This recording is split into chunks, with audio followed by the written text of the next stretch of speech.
ceux qui se demandent pourquoi j'ai choisi Aomori pour être sûr de voir de la neige, il faut savoir qu'Aomori c'est l'un des endroits sur Terre où il y a le plus de neige qui tombe en hiver.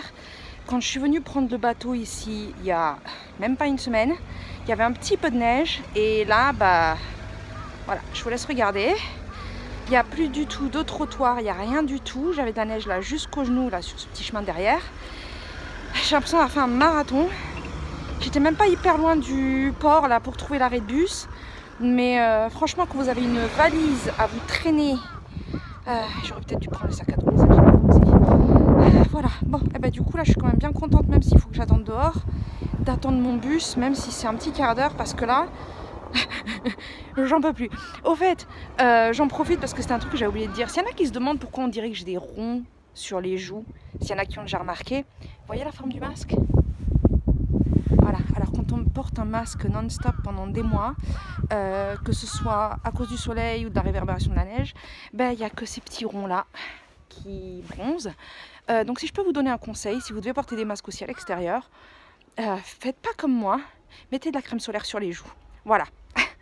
Ben, je vous reprendrai certainement plus tard pour vous parler de mes lectures. Là pour l'instant je vais souffler un petit peu.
Salut, je vous reprends en fait, sapé comme à la fin de ma précédente vidéo parce que je viens de faire effectivement la fin de mon vlog précédent et on va commencer avec le vlog d'Aomori. Donc Aomori qui est une ville où je suis aussi venue il y a une dizaine d'années mais que je n'avais pas vraiment eu le temps de beaucoup explorer non plus, donc c'est pour ça que j'ai voulu cette année refaire deux endroits que je connaissais juste vaguement. Et alors par contre avec ce qui tombe depuis déjà que je suis arrivée, et j'ai regardé la météo et c'est de la neige tous les jours. Alors à Hakodate il a neigé tous les jours par intermittence, pardon. Par contre, j'ai du mal à parler, qu'est-ce qui m'arrive? Par contre, la météo ne l'annonçait pas. La météo c'était juste nuageux, machin, voilà. Ici la météo dit neige, neige, neige, neige, neige, neige, neige, neige, neige. Voilà, pour tous les jours où je vais être ici. Donc bah écoutez, vu que c'est un endroit où il fait moins froid qu'à Hokkaido, mais où la neige se cumule d'une force, vu déjà ce que j'ai vu en arrivant, si ça continue de se cumuler, va falloir faire des trous dans la rue pour pouvoir passer. Hein. Donc ça de toute façon vous le verrez avec mes vidéos, si oui ou non ça se concrétise. Mais déjà vu la galère à partir du terminal de ferry pour venir jusqu'ici, j'ai cru que j'arriverais jamais dans la vie. C'était un merdier, des murs de neige. Ça, je m'en rappelle déjà d'il y a 10 ans. C'est-à-dire qu'ici, quand il déblaye la neige, il faut qu'il la pousse dans un coin.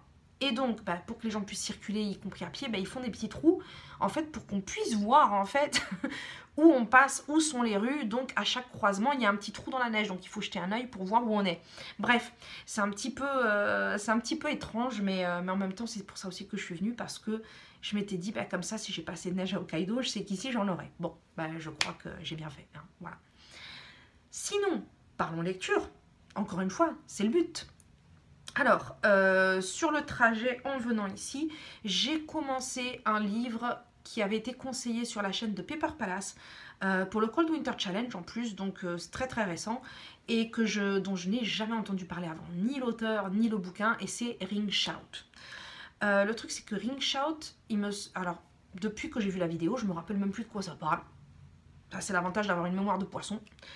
Mais alors du coup j'ai été surprise quand j'ai commencé le bouquin parce que la seule chose dont je me rappelais vaguement c'est que c'était de la SF, c'est tout. Alors en fait l'histoire se passe dans les années 20 aux États-Unis, en Géorgie il me semble, et on se retrouve avec trois jeunes femmes noires qui en fait suivent une procession du Ku Klux Klan et qui se cachent en fait dans une rue pour apparemment en coincer. Elles sont armées, donc on se dit bon il y a une sorte de guérilla effectivement entre les Noirs à l'époque et puis les membres du Ku Klux Klan, hein, donc certainement ils vont s'attaquer. Sauf que en fait ils attirent trois membres du Ku Klux Klan qu'elles appellent des Ku Klux spécifiquement, avec un cadavre de chien à cause de l'odeur. Alors moi quand je suis arrivée là, je me suis dit, c'est quoi cette histoire? Et en fait, il s'avère que les Ku Klux en eux-mêmes sont des membres du Ku Klux Klan, mais qui ne sont plus humains. C'est-à-dire que par un processus de sorcellerie, ils ont fini par devenir des monstres, dévorés par leur propre haine. En fait, ils deviennent des espèces de monstres, enfin des créatures vraiment super moches, très grandes, etc. Et en fait, ce livre apparemment va nous raconter l'histoire de cette guerre entre... cette guerre non officielle entre justement les Noirs et certains Blancs qui les soutiennent et les membres du Ku Klux Klan qui apparemment passent par la sorcellerie pour envoûter les gens, pour les amener à eux, pour les attirer en fait avec leurs mots qui en fait sont des mots magiques. Alors, pour l'instant c'est donc très surprenant, je pense que je vous ferai un meilleur résumé la prochaine fois parce que là c'est un petit peu... c'est très surprenant et en même temps c'est intéressant parce que ça m'intrigue beaucoup, vu que non seulement je m'y attendais pas, mais c'est vrai que je n'ai jamais lu d'histoire de ce style-là, c'est-à-dire SF avec des monstres et qui se passe dans les années 20 avec des histoires de ségrégation et de Ku Klux Klan. Après, faut avouer qu'avec le Ku Klux Klan, on peut se dire c'est très facile d'imaginer ce genre de personnes avec ce genre de mentalité comme des monstres. Même si souvent justement on les traite de monstres à cause de ce qu'ils ont fait, de ce qu'ils ont dit, mais de transposer un vrai monstre dessus, au final ça par contre c'est absolument pas choquant. Le langage est assez particulier, alors par contre il y a du créole aussi. Déjà la façon de parler, l'accent est assez fort, il y a des dialogues qui sont créoles, mais on arrive à comprendre, c'est-à-dire que ça n'est pas perturbant du tout. Donc pour l'instant je dirais que c'est assez intriguant. On va voir où ça nous mène. Voilà. Donc pour l'instant, je n'en suis que là. Donc je vous tiendrai bien entendu au courant de mes prochaines lectures. Alors par contre, je suis désolée, là je suis dans ma chambre, donc je pense pas que ça va changer. L'éclairage est naze. Là, j'ai 1, 2, 3, 4 lumières. Alors pour moi, ça me suffit. Parce qu'effectivement, j'aime bien quand les lumières sont pas très fortes. Même si j'ai mis la lampe de bureau là qui m'éblouit un peu dans le coin de l'œil. Mais sur l'écran, je vois que ça fait un fond jaune pisseux. Je suis désolée. Hein. Voilà, on va faire avec.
2022 à tous. Je vous souhaite le meilleur, surtout bonne santé, bon, tout ce que vous voulez, que ça vous apporte du bonheur, la même situation si elle est bien, que ça change de situation si ça ne va pas, et surtout, comme je dis, la santé.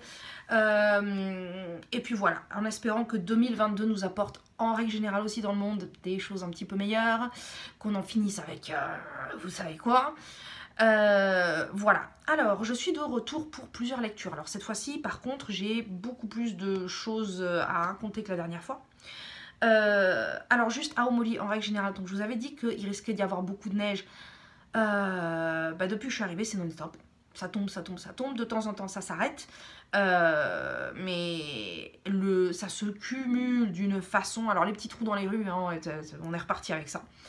Et du coup le problème c'est que entre le 31 et le 1er bien entendu il n'y a pas grand chose à visiter, donc du coup j'ai surtout bossé ici, j'ai préparé certaines petites choses et puis en même temps je ne voyage pas non plus que pour voir des monuments, des choses comme ça, c'est aussi pour changer d'air.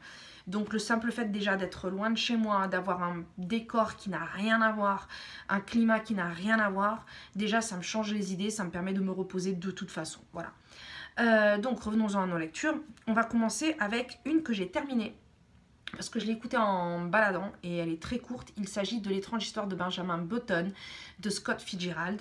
L'auteur est connu, hein, c'est un classique américain et très certainement que beaucoup d'entre vous aussi connaissent déjà l'histoire à cause du film.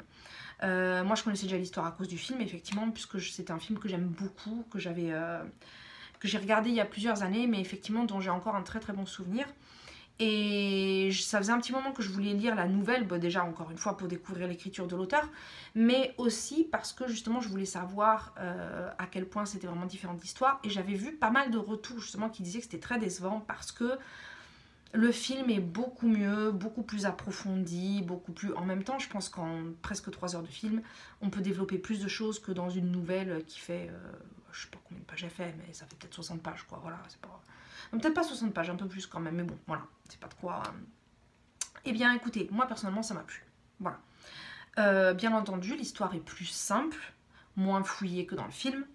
Comme je l'ai dit, je pense qu'il y a une histoire entre la... Enfin, une histoire, il y a un truc de proportion entre la durée du film et le livre. Il n'y a qu'à voir, on écoute le livre, il fait 1 heure. Hein. Voilà.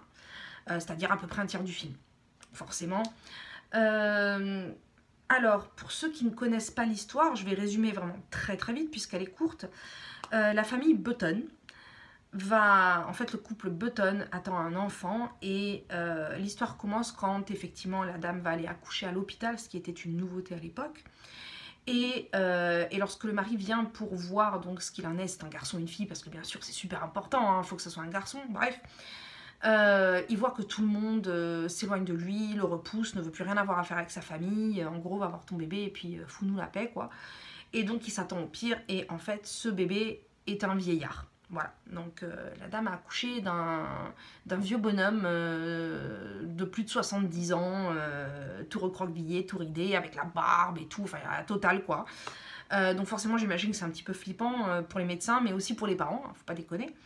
Et donc en fait cette nouvelle va nous raconter l'histoire de Benjamin, qui est ce vieillard, et qui va se transformer bien entendu différemment d'une personne normale tout au long de sa vie, avec les conséquences que ça a. J'ai trouvé l'histoire franchement sympa. La première partie je l'ai trouvée très drôle, la dernière partie bien entendu plutôt triste, puisqu'on s'attend un petit peu à ce qui va se passer. Même, je pense que même si on n'avait pas vu le film, quand on voit comment l'histoire se déroule, on se doute de comment ça va venir. J'ai trouvé quand même les personnages dans cette histoire assez froids, assez...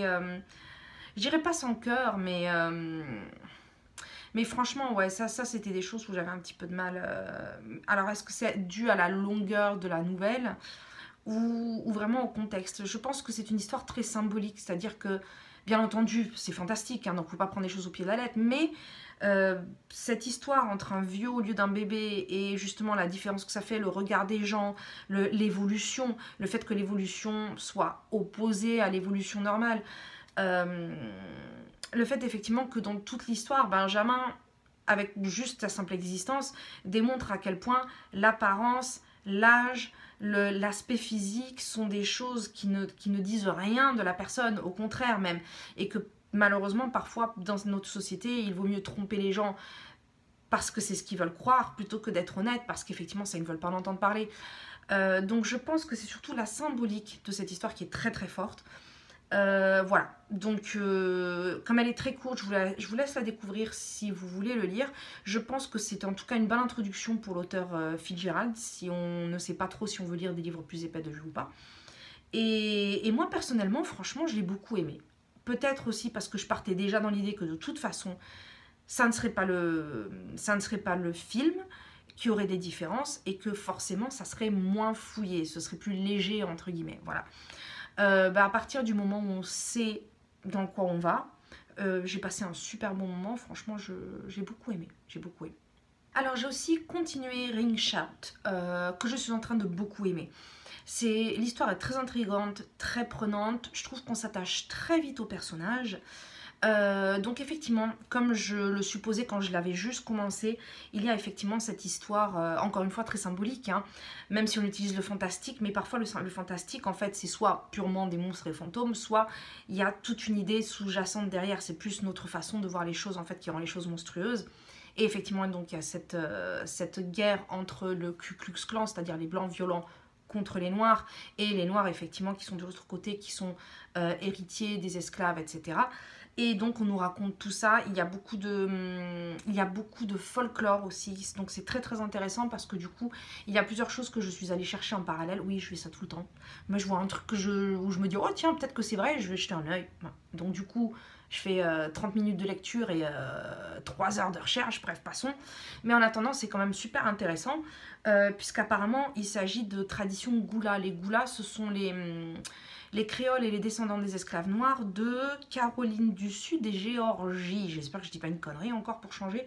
Mais bon, ça je vous l'ai déjà dit. Hein. Si je dis une connerie, je corrige. Si c'est pas corrigé, c'est que j'ai pas dit de connerie. Voilà. Et du coup, effectivement, non, c'est très intéressant parce que ça explique vraiment tout un tas de traditions et de croyances en fait qu'ils ont. Et donc ça permet aussi de comprendre le contexte et l'histoire en fait qui se déroule à ce moment-là, qui d'une certaine façon est quand même parallèle à ce qui s'est déroulé dans la réalité. Voilà. Donc je ne sais pas du tout par contre où ça va nous mener, comment ça va se terminer. Mais ouais, franchement, pour l'instant, rien de mauvais à dire là-dessus. En parallèle, j'ai aussi commencé Le Château d'Otrante d'Horace Walpole, qui est un livre du XVIIIe siècle, si je me rappelle bien. Je vous dirai l'année exacte, mais c'est 1700 et des brouettes. Bref, peut-être 1760 quelque chose. Et il est considéré comme le premier roman gothique. J'allais dire d'horreur, mais en fait non, c'est pas vraiment d'horreur. Mais comme la littérature gothique est un sous-genre de l'horreur, voilà. Donc il est considéré comme le tout premier roman gothique, c'est-à-dire celui qui a mis en place l'imagerie gothique, c'est-à-dire les lieux hantés, les châteaux, les trucs un peu sombres, les apparitions, enfin tout ce genre d'ambiance en fait qui a fait les romans gothiques par la suite, que ce soit les romans de vampires, les romans de fantômes, etc. Voilà. Donc c'est un roman qui est assez court, il fait à peu près 150 pages, je l'ai trouvé en audio, en version originale, alors j'avais un petit peu peur de l'anglais parce que je me suis dit oulala, c'est un truc qui date du 18e, je sens que... Mais en fait non, ça va, ça se... Il y a 2-3 petits trucs qui m'échappent de temps en temps à cause de... Genre les trucs en... Il y a une toute petite partie où ce sont des poèmes. Ah, par contre j'ai du mal parce que j'avais l'impression d'entendre du Shakespeare, alors je sais pas si vous avez déjà lu du Shakespeare en anglais. Je comprends rien du tout, voilà. Mais en dehors de cette toute petite partie là qui était très courte, non, franchement ça se comprend très bien et pour l'instant c'est assez intéressant. Alors le château d'Otrante nous raconte l'histoire du prince d'Otrante et de la princesse d'Otrante qui habitent avec leur fils et leur fille au château d'Otrante. Voilà, restons dans la logique. Et en fait le père en particulier s'en fout un petit peu de sa fille parce que c'est une fille tout simplement. Et son fils qui n'est pas quelqu'un de très bien, c'est un adolescent, hein, qui n'est pas quelqu'un de très bien, qui a des problèmes physiques, de santé, enfin tout un tas de trucs. Mais juste parce que c'est un garçon, il est très attaché, il le met au devant, etc. Et donc il a trouvé un bon parti pour lui, pour épouser. Il me semble qu'il a 16 ans, ouais. Et en fait, au moment où il doit épouser Isabella, qui arrive donc au château à ce moment-là, bien entendu, puisqu'elle ne le connaît pas, il est retrouvé mort, écrasé par un casque géant. Voilà. Donc, bien entendu, drame absolu, le père catastrophé, la mère catastrophée que le père soit triste, par contre la sœur, tout le monde s'en fout.